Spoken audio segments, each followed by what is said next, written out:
Welcome, ladies and gentlemen, to Commodity TV and a new edition of our online interview series. We are, now want to get an update from Latitude Uranium because uranium is hot, uranium is shiny, and really not only the flavor of the day, I think it's the flavor of the next decade. And we want to talk to John Jentz, who is the CEO of Latitude. John, good morning to Canada. How are you? Jochen, good morning. Yes, very, very well, thank you. How are you?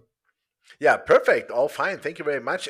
Uranium, $81. I mean, what else do you want? And I think I just said it up front before we started an interview. I think we did an interview like 4 months ago or something, like 5 months ago.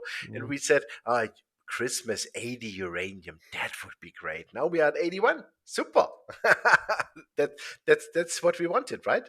Absolutely. Well, I think it's a the people are starting to have an appreciation for what's going on in the uranium market, both from the standpoint that what its needs are and what the world's needs are, and Hmm. how not difficult it is to supply it, but it's not like gold or copper where you can just sort of get a permit quickly and sort of bring it online, and there's lots of smelters to take the business, and you can make doré on site and that kind of thing.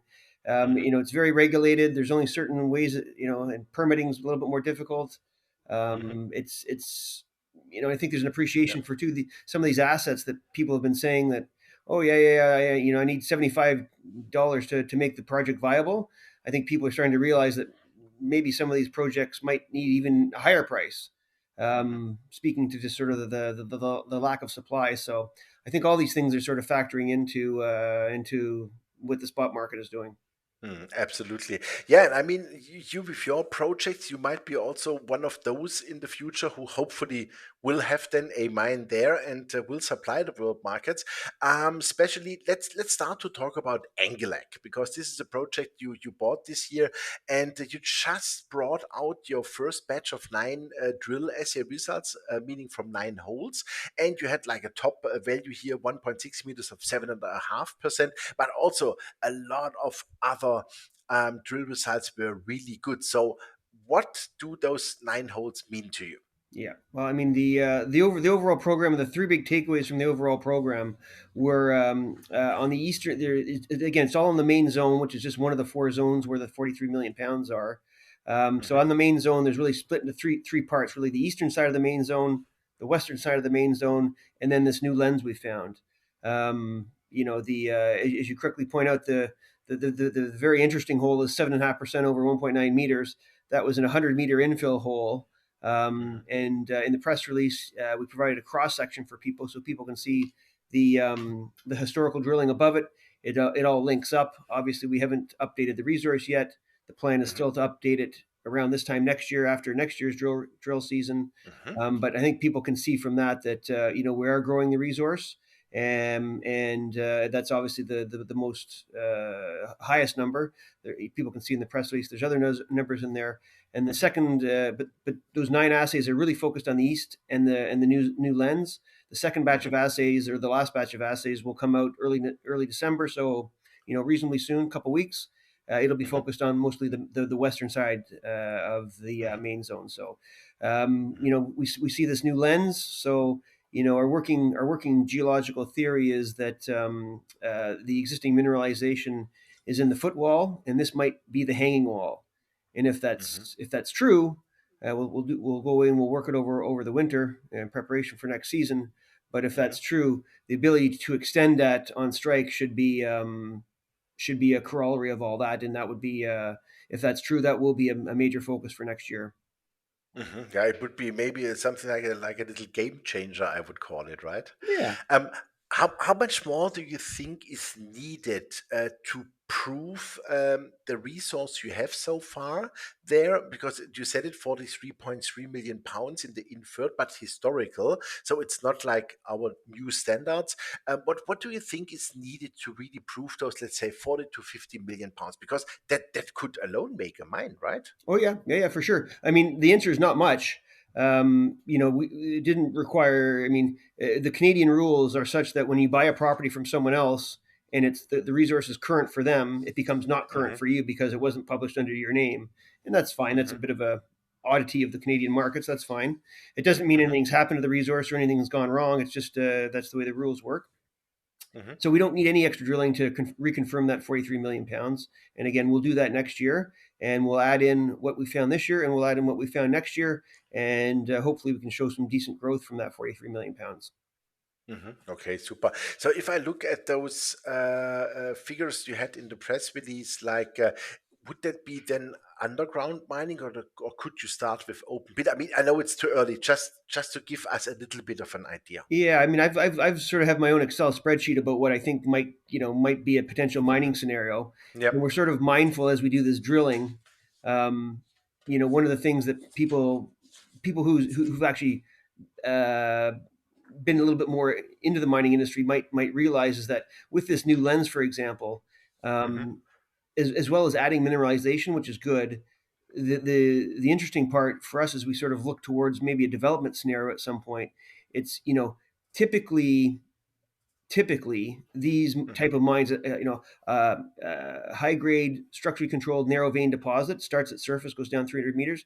Typically, you have to play around with the strip ratio about what's economic and what's not economic. But typically, Hmm. these tend to be something like 20 to 30% open pit, and the balance underground. That tends to be where Hmm. the most favorable economics are. So Hmm.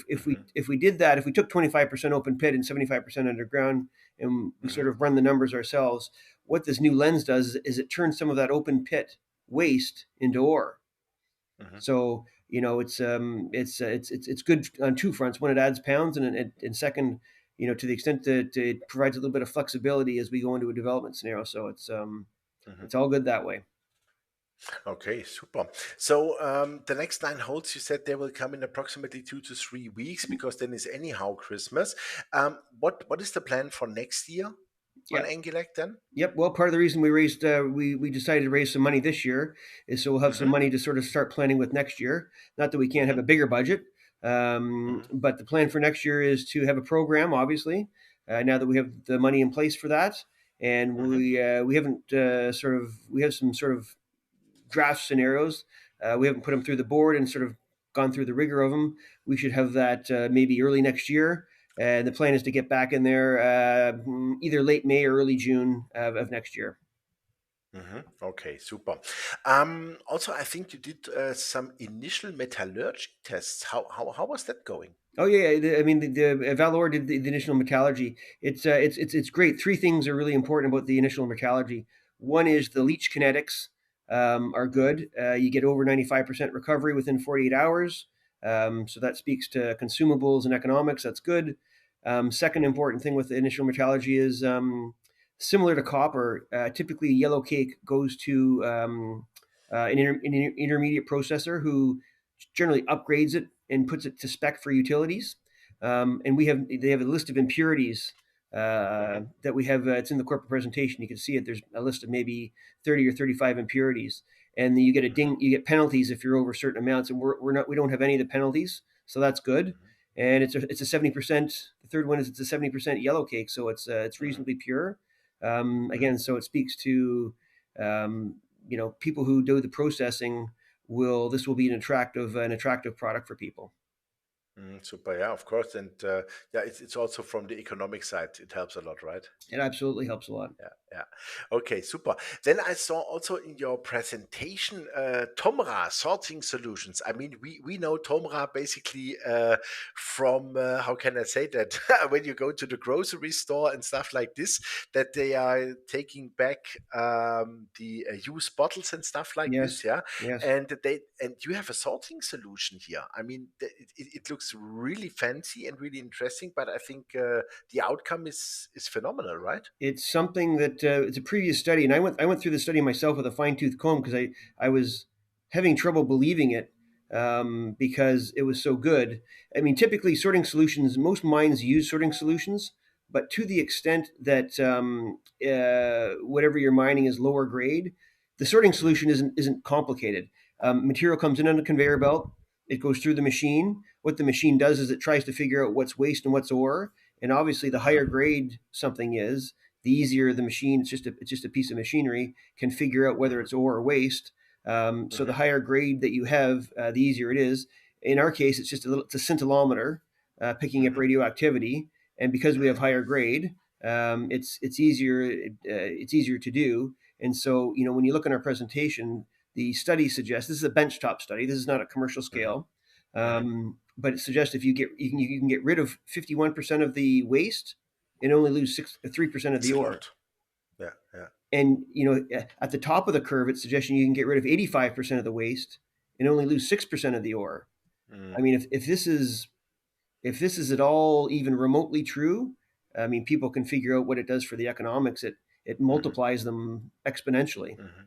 Mm, absolutely, yeah, super. So Angilac looks great, I would say, and you are on a perfect way. Let's see how those next 9 holes come out. Let's talk shortly about the Central Mineral Belt, the CMB project. I mean, 153,000 hectares. That is really a lot for, let's say, a small company. So, what's the game plan here for next year, and what have you achieved this year, where you say, okay, this was super important. This brings us really forward. Yeah, yeah. But what we've done there, and there's still the results still are coming, so people can expect them in the next few months. Two things that are upcoming. The two things that we've done there. One is we've done some geophysics on our property called Mhm, Mustang Lake. mhm, Mustang Lake, you can see it in our presentation. It's on trend mhm, from Paladin's Michelin deposit. mhm, It's about 127 million pound. It's a if you believe the Paladin corporate presentation, they're just bringing in Langer Heinrich in Namibia into production right now, and this is their mhm, second development asset. So they're going to spend more time and money there this year. And what we're looking at Mustang Lake is drill targets for next year. So that mhm, should be out probably within a month or so.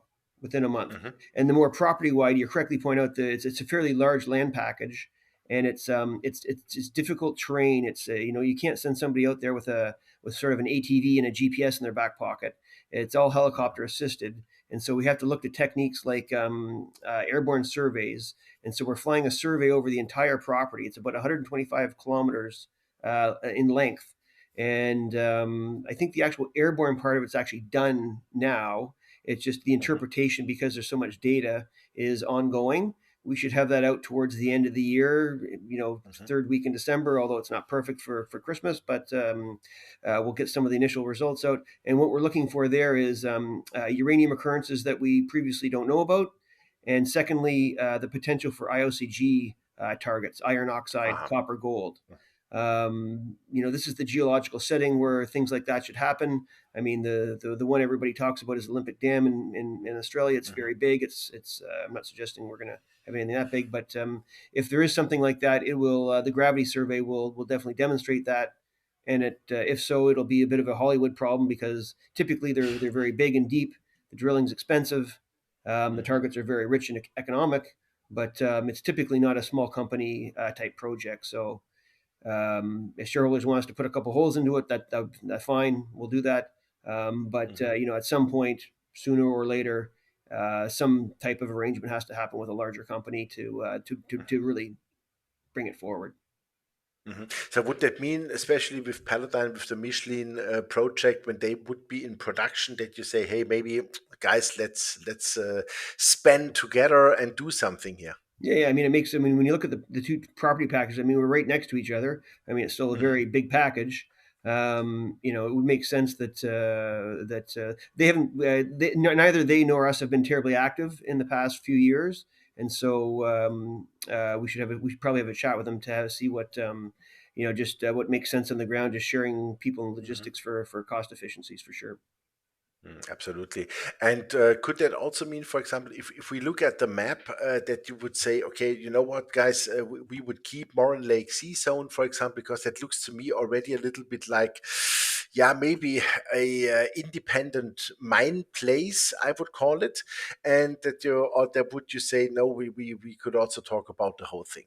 Oh, I mean, we can talk about everything. I mean, typically, Mm, I'm sure what they're interested in is, typically when you start figuring out where you're going to put the mine and the processing facility, typically, depending on the grade, economics are only such that because you have to build a road. Not that building a road's an issue, but you have to. You can only go so many kilometers before it becomes less economic. So and it becomes self-standing facility. So mhm, haven't really done any of that work yet, but that type of analysis would be appropriate in that situation for sure. mhm. Okay, super. So, what is your personal thinking on uranium prices, let's say by year end and the next 2 years? I stay away from the short term projections. I stick with my long term prediction that I've always said, which is, I think uranium's in a sort of a 5 to 10 year secular bull market at Hmm. least, for the reasons we've always stated, which is, the world needs more energy, and Russia's still a big part of the uranium industry, both on the production side and on the enrichment side, and with all the geopolitical tensions in the world, security of supply is an issue. Hmm. Look at what's going on with Europe in terms of Russian natural gas. I mean, Germany is, you know, uh, they were Toasted. they were long viewed as doing very smart things and being the economic engine of the EU. But now, I mean, I've some people there I still converse with. Some of these people they're living in cities of 1 million people. People are heating their homes with wood like the old Hmm. days. They're Hmm. gathering wood. Hmm. It's crazy. Yeah, it is crazy. Yeah, absolutely. No, I see it the same way. Uranium is the next bit, or not the next. It is. It has started already the cycle, definitely. But the question is only, will we go to 150 or $200 per pound? Well, Let's see. yeah. The problem is, the old acronym they used to use in the tech world. They call it TINA, TINA. There is no alternative. Hmm. When people do the work and you look where energy comes from, if the world really wants to get rid of fossil fuels or reduce them, oil, gas, and coal. Coal. Yeah. Okay, wind and solar. They're great, but they can't produce baseload power today. Yeah. Yeah. Um, That's the major problem. battery technology is improving, everything's improving, but it's not there yet. Mm. Hydro is great, but if you don't have a river and you can't build a dam, that's not an option. And Hmm. so, if I always think of this: if you're in a if you're in the Midwest U.S. and you don't have a river, Hmm. and your planning committee asks you to put a proposal forward to how you're Hmm. going to produce power for 500,000 people, Hmm. they're Much really easier with an SMR. the only option is keep burning coal or nuclear Yeah. or Yeah. both. Yeah. I mean, Yeah. there Correct. is no option. Mm, definitely. Yep. It is exactly the case. And this is why we are so bullish on uranium. And yeah, so from that perspective, it looks great. You have two fantastic projects, and we look forward to your next 9 holes here, and then especially to next year. Great, thank you, Jochen. Thank you for your time, and yeah, Super. look forward to it. Thank you very much, John. Yeah, ladies and gentlemen, that was John Jentz, the CEO of Latitude Uranium. And yeah, you heard it. John said it completely right. We need the base load power. Uranium, it's a T9 investment. There is no alternative. Definitely, we see it all the same way. And I think Latitude, of course, this is still exploration, but they know where they are and they know what they do. So those 9 holes, which are just published on Angilac, they were really, really good. And I have also a very good feeling about the next 9 holes just before Christmas when they come out. And important is also, and what is really great, they just did a $5 million board deal finance. So the company has the money to really go into 2024 nicely. And yeah, stay tuned. Thank you very much and have a very good look at Latitude Uranium. Bye bye from Switzerland.